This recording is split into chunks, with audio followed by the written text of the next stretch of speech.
selamat datang kembali di channel Otamega TV, membahas seputar manga dan manhwa. Kali ini Mimin akan kembali melanjutkan alur cerita manhwa yang berjudul Kembali dari Dunia Dewa. Tidak usah lama-lama, kita langsung aja ke alur ceritanya.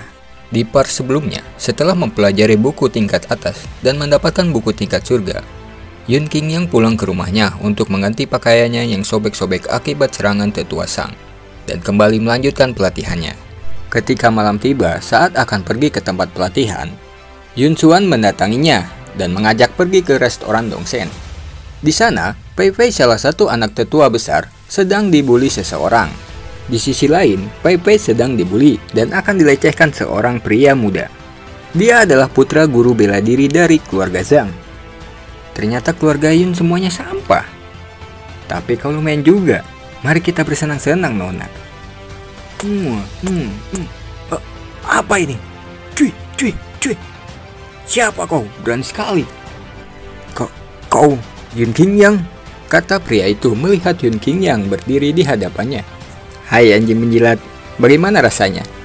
Sudah lama tidak bertemu. Kurang ajar kau Yun Qingyang. Kau sadis sekali, ucap pria itu meringis kesakitan. Oh, benarkah? Aku bisa lebih sadis lagi dari yang kau bayangkan. Akan kubuat kau cacat seumur hidup, balas Yun Qingyang. Lalu ia mengarahkan telapak tangannya ke tubuh pria itu. Linghai pria itu terhisap dan dihancurkan Yun Qingyang. Linghai adalah satu-satunya yang terpenting dalam tubuh. Bisa disebut sebagai wadah kekuatan.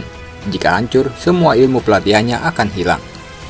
Bahkan kedepannya tidak bisa memiliki ilmu bela diri lagi. Tidak terima tuan mudanya diperlakukan dengan sadis, bawahan pria itu menyerang Yun Qingyang. Namun Yun Meng menyerang ketiga bawahan pria itu secepat kilat hingga mereka terkapar. Luar biasa, 3 tahun tidak bertemu, kemampuan Paman Meng semakin hebat saja, kata Yun Qingyang memuji Yun Meng. Yun Meng sangat senang dipuji tuannya. Tuan, selanjutnya mau diapakan lagi dia ini? Tanya Yun Meng. Dia ya, ikat dia dan suruh tempat bela diri Zhang itu menebus 100.000 perak sebelum fajar. Jika tidak memberikan uangnya, mereka yang menindas orang-orangku bunuh semua tanpa ampun, balas Yun Qingyang menatap tajam pria itu. Mari kita pulang Pei Pei, ajak Yun Qingyang. Keesokan harinya di kediaman Yun Qingyang, Yun Meng membawa bahan-bahan obat yang diminta Yun Qingyang hasil uang tebusan dari keluarga Zhang. Yun Qingyang meminta Yun Meng untuk berjaga-jaga di luar ruangan. Yun Qingyang segera menyatukan bahan-bahan yang ia kumpulkan di dalam lingkaran mantra, ditambah setetes darahnya dan juga dibakar api merah murni yang ia kuasai. Tidak butuh waktu lama, kini bahan-bahan itu sudah menjadi kertas mantra yang ia butuhkan untuk membuat formasi penyatuan hawa. Tapi, kertas mantra itu harus ditempelkan di titik-titik tertentu. Yun Qingyang memanggil monyet roh untuk menempelkan kertas-kertas mantra di titik-titik yang sudah ditentukan. Dengan kesadaran Yun Qingyang yang terhubung dengan monyet roh itu mengetahui di mana ia harus menempelkannya. Beberapa menit kemudian, monyet roh kembali melaporkan tugasnya telah selesai. Yun Qingyang kini memfokuskan kekuatannya, menarik hawa kekuatan dari radius 8.000 km dan mengumpulkan di satu titik. Lalu kekuatan besar itu melesat menghantam masuk ke tubuh Yun Qingyang. Yun Meng yang berada di pekarangan rumah Yun Qingyang terkejut melihat dan merasakan ledakan kekuatan yang sangat besar itu. Namun kekuatan Yun Qingyang hanya naik satu tingkat ke Xingjing level 5. Yun Meng bertanya kepada Yun Qingyang bagaimana cara melakukannya. Yun Qingyang memberitahu Yun Meng ia hanya menaruh formasi penyatuan hawa di sekitar rumahnya. Mendengar jawaban Yun Qingyang membuat Yun Meng terkejut. Bagaimana tidak, walaupun 3 tahun yang lalu Yun Qingyang seorang jenius dari kota Tianyu, Yun Qingyang tidak memiliki kemampuan guru ahli ramuan ataupun guru besar formasi. Tapi, kini Yun Qingyang memiliki 2 kemampuan itu.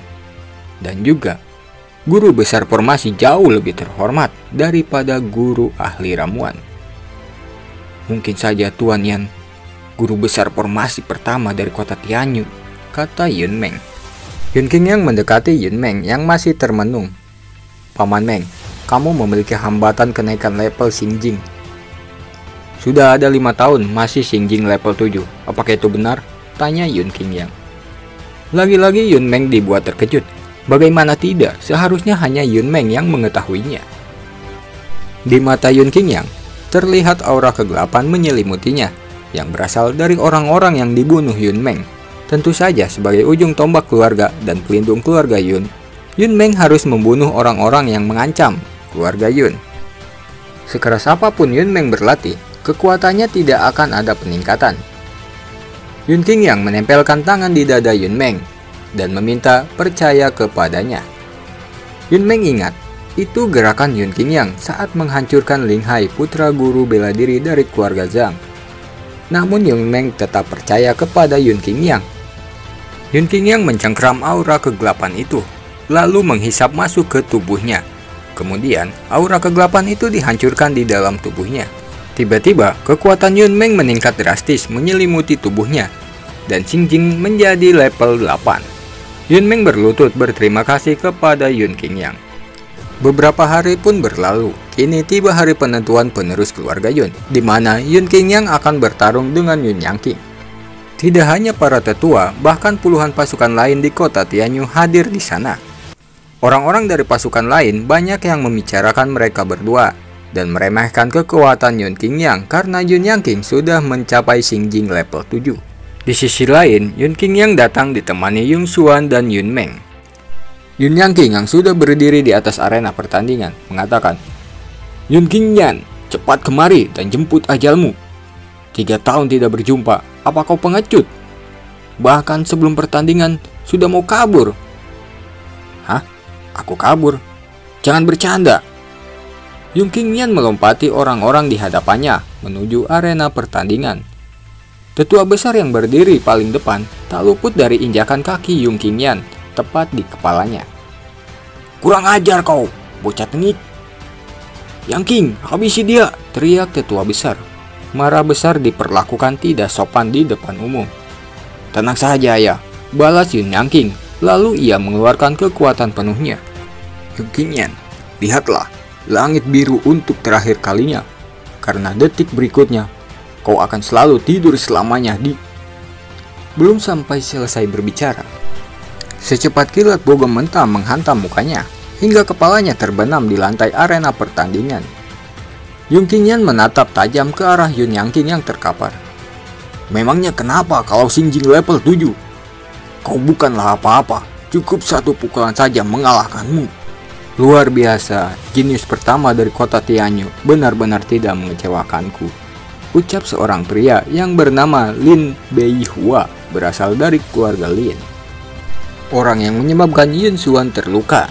Melihat ada Yun Xuan di sana, dia mendatangi Yun Xuan untuk membuatnya semakin trauma akibat ulahnya. Namun, Yun Qingyang langsung melindungi Yun Xuan. Tidak ingin lama-lama, Beihua mengatakan tujuan utama mendatangi kediaman keluarga Yun.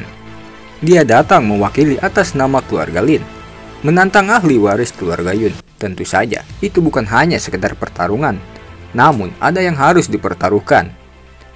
Keluarga Lin mempertaruhkan tambang besi Wuyin yang berada di pegunungan Luoyun. Menurut informasi yang beredar, tambang besi Wuyin adalah usaha terbesar keluarga Lin, dan pendapatan tahunannya setengahnya berasal dari tambang besi Wuyin itu.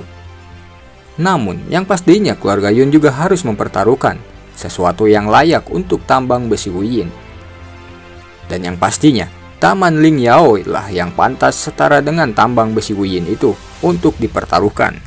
Taman Ling Yao merupakan taman obat-obatan dan sumber utama keluarga Yun. Tetua besar meminta Yun Qingyang tidak menyetujui tantangan dari Beihua karena ia belum mengakui Yun Qingyang sebagai pewaris, dan Yun Qingyang harus mengalahkannya terlebih dahulu. Sementara terlihat dua tetua lainnya membujuk Beihua untuk bertarung dengan lawan yang selevel dengannya. Namun, Beihua tidak memperdulikan ucapan para tetua besar keluarga Yun.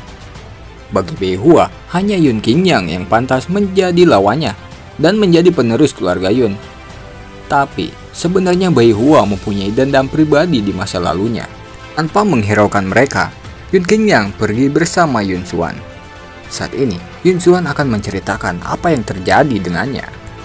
Sekedar info, Kekuatan utama kota Tianyu itu ada 3. Keluarga Yun, keluarga Lin, dan geng Serigala Besi. Untuk melawan geng Serigala Besi, Yun Xuan akan dinikahkan dengan Lin Meilan dari keluarga Lin. Dengan pernikahan Yun Xuan dan Lin Meilan, ayahnya berharap keluarga Yun bisa bertambah kuat setelah kehilangan Yun Qingyang sebagai pilar utama, orang jenius dari keluarga Yun. Tentu saja, Yun Xuan menyetujui rencana ayahnya karena ia juga menyukai Lin Meilan. Keesokan harinya, setelah selesai berlatih, Yun Xuan mendatangi kediaman keluarga Lin untuk mengajak jalan-jalan Lin Meilan. Alangkah terkejutnya, Yun Xuan mendapati Lin Meilan sedang bermesraan dengan sepupunya sendiri.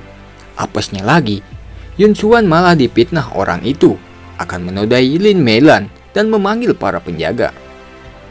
Tidak lama kemudian, Lin Benhua datang bersama para penjaga.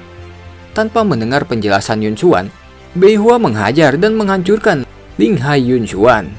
Sejak saat itu, orang-orang melihatnya dengan pandangan yang menjijikan dan menghinanya.